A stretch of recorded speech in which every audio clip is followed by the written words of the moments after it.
Bonjour à tous, j'espère que vous allez bien. Avant toute chose, j'ai changé le dispositif audio, donc j'ai changé de micro. Je me suis rendu compte dans les précédentes vidéos que ça faisait un son un petit peu étrange, et vu que la pièce dans laquelle je tourne est bien plus grande qu'avant, ça fait un écho qui n'est pas très agréable. Donc j'ai décidé de retester avec le micro-cravate. Vous me direz en commentaire ce que vous en pensez, est-ce que c'est plus clair ainsi. Aujourd'hui on entame la 4e journée d'analyse composition avec la marque française Belliflor. Belliflor a été créée dans l'année 1988, elle est spécialisée dans les cosmétiques et les soins naturel et bio. Plus récemment, ils ont même sorti une gamme de soins pour les animaux. C'est assez bon à savoir étant donné la rareté de ce genre de produits. Alors globalement, leurs produits en termes de composition, de rapport qualité-prix, je trouve qu'ils sont ok, ils sont bons. Mais attention, on est sur une marque avec quelques petits paradoxes, notamment au niveau de leur gamme pour les cheveux. Je pense que vous connaissez leur gamme de coloration végétale ou de coloration plus naturelle. En fait, en cherchant un peu plus loin, effectivement, ils ont des produits à la fois bien formulés à base de henné et simplement de henné, ou de poudre colorante de plantes végétales, mais attention, ils ont aussi une autre gamme qui possède des masques et des soins pas trop mal formulés encore une fois. Par contre, la base colorante et décolorante reste chimique. Donc attention à la confusion, c'est notamment sur ça que je vais axer la vidéo aujourd'hui. Mais à côté de ça, vous avez des produits qui sont un petit peu des best-sellers, qui vendent très bien et qui sont très bien formulés à juste titre. Je pense notamment à leur baume magique qui s'appelle l'Égypte éternelle, qui est un baume huileux, hein, vraiment on ne peut pas faire plus simple puisqu'il est à base tout simplement d'huile d'olive, d'huile de tournesol, d'huile d'amande douce, d'huile hydrogénée, de propolis, d'extrait de gelée royale et de tocopherol dérivé de la vitamine E. Donc c'est un baume huileux, tout ce qu'il y a de plus simple, hein, que vous pourriez facilement vous fabriquer vous-même. Hein. D'ailleurs c'est ce que je vous conseille de faire, comme ça vous êtes vraiment sûr, et c'est plus économique également de procéder ainsi. Mais ça par exemple c'est un produit nickel, voilà, il n'y a pas de problème. Pareil, j'ai regardé leur gamme pour les animaux, notamment je pense à un spray anti-démangeaison pour les animaux, etc., qui est à base d'huile essentielle, voilà, d'eau de fleurs, non pas du tout, d'eau de lavande, pardon, d'aloe vera, de glycérine, d'huile essentielle d'eucalyptus, d'huile essentielle également de titri. Voilà, c'est vraiment très bien formulé. Donc on va analyser le pack spécial coloration cheveux châtain clair.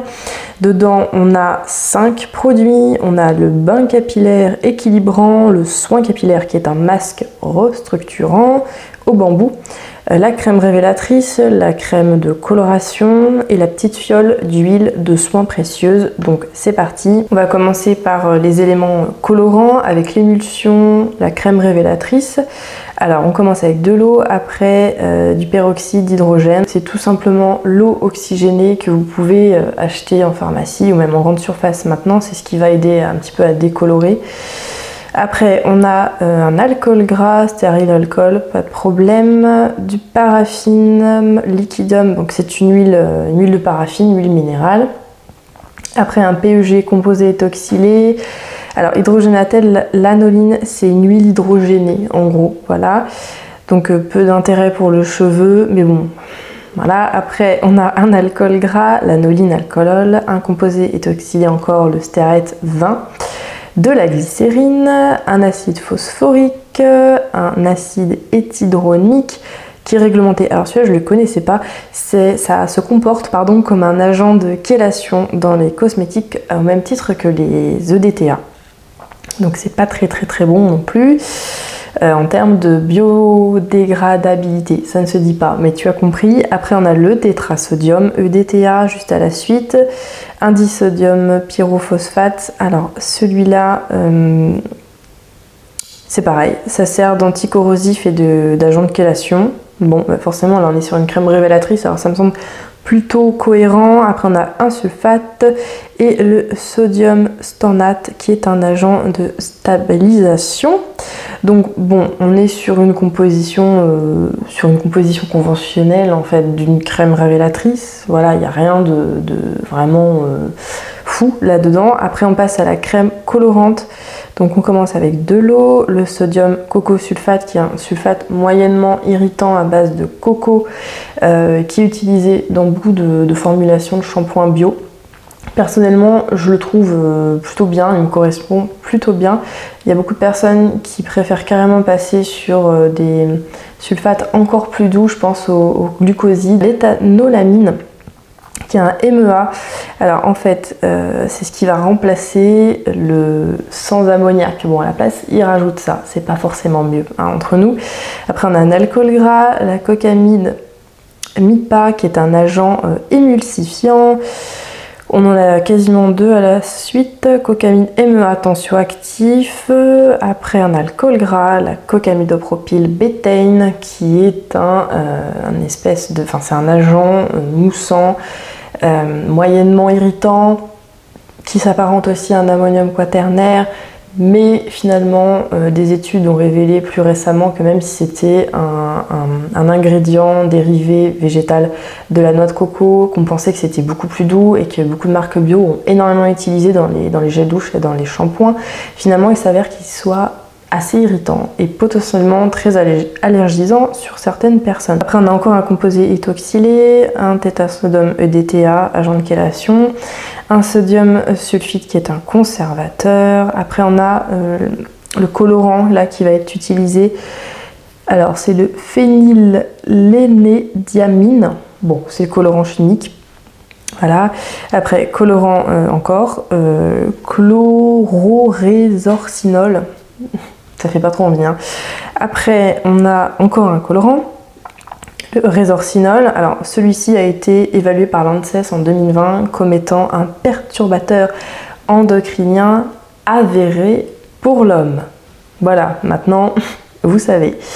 Après, on a de l'huile de graines de jojoba, un glycol, encore un colorant capillaire pas top, l'aminophénol, l'acide ascorbique, la vitamine C, l'acide érythrobique, du beurre de karité qui arrive en fin de composition. Bon, c'est un peu dommage. Après, on a encore un colorant. Bon, celui-là est hyper long, c'est l'hydroxyléthylaminoazinol sulfate. Voilà. Après, on a un extrait de blé. Bon, why not? Ça peut être un renforçant capillaire, mais bon, là, vu la formulation qu'on a avant, ça ne sert à rien, hein, vraiment strictement à rien. Après, encore un colorant capillaire, je vous épargne les noms, un composé éthoxylé, encore un colorant capillaire, encore un autre colorant. Après, le dioléi phosphate qui est un régulateur de pH, forcément avec tout ce qu'on a là-dedans. Voilà, de l'aloe vera et du parfum. Donc, non.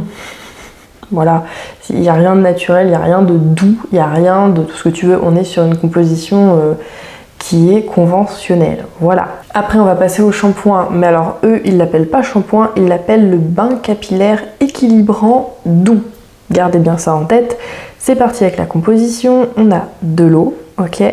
Cocamidopropyl bétaine, ok. C'est cohérent étant donné, je vous ai expliqué juste avant que c'était un tensioactif, un agent moussant qui était utilisé en remplacement du sodium cocosulfate ou de l'ammonium lauryl sulfate en pensant que c'est moins irritant. Après on a le coco-glucoside qui est un tensioactif, la cocamidopropylamine oxyde qui est encore un tensioactif, irritant quand même, hein, voilà. Après on a un composé éthoxylé, le PEG15, aussi considéré polymère de synthèse, le sodium laureth sulfate qui arrive, voilà, quand même mine de rien au début de la composition. Donc pour un bain moussant doux, bio, utiliser ce genre de sulfate, ça me semble pas très cohérent, mais bon. Après le potassium sorbate qui est un conservateur, après on a encore du blé. Bon, ok. Encore un PEG, mais le 55 composé éthoxylé, de la vitamine E, de l'acide citrique, un glycol, un alcool de conservation, du phénoxyéthanol, tiens donc, un colorant, donc le colorant là c'est un bleu, et du parfum. Ensuite on va passer au concentré d'huile nutritive, et là franchement c'est bien. Alors premier ingrédient, de l'huile de pépins de raisin, de l'huile de noyau d'abricot, de l'huile de noyau de pêche, de l'huile essentielle de citron, de l'huile essentielle de mandarine et de l'huile essentielle de pamplemousse. J'ai rien à dire, c'est parfait. C'est un masque capillaire au bambou. Voilà, donc on va voir ce que ça donne. Premier ingrédient, de l'eau. Après la glycérylstarate qui est un tensioactif doux. Après le bétrimonium chloride qui est un ammonium quaternaire. On a l'isopropyl myristate qui est un émollient, bon, pourquoi pas, un isopropyl palmitate, pareil, enfin ça va aider à lisser la fibre capillaire. Après on a une huile estérifiée, un alcool, un silicone, l'amodiméticone, bon voilà, voilà, de la glycérine, un composé éthoxylé, le PEG, un ammonium quaternaire, donc c'est le stéramidopropyl diméthylamine, le trisédate 10 qui est un composé éthoxylé, le citromonium chloride, pareil c'est un ammonium quaternaire qui s'apparente à un silicone mais pas tout à fait, un glycol, le propylène glycol, un extrait de bambou. Bon, on arrive quand même en fin de composition. Après l'ingrédient, le pamitol myristylsérinate, pardon, qui est un agent d'entretien de la peau, un PEG 8 encore un composé éthoxylé, le sodium polyacrylate qui est un polymère de synthèse, un benzylalcool qui est un alcool de conservation, et alors là, attention, méthylisochlororiosothiazolinone et méthylisothiazolinone. Je pense que vous les connaissez, en tout cas, si vous vous intéressez aux compositions, vous en avez sûrement entendu parler parce qu'il y a eu des grandes études à ce sujet-là et même des reportages qui sont passés à la télévision, des enquêtes. Ce sont des conservateurs très irritants et potentiellement très allergiques, voire même dangereux par cette irritation chez beaucoup de personnes finalement. Et de les retrouver dans une coloration, enfin non, même là c'est même pas la coloration en tant que telle, c'est le masque capillaire au bambou qui est censé être très doux.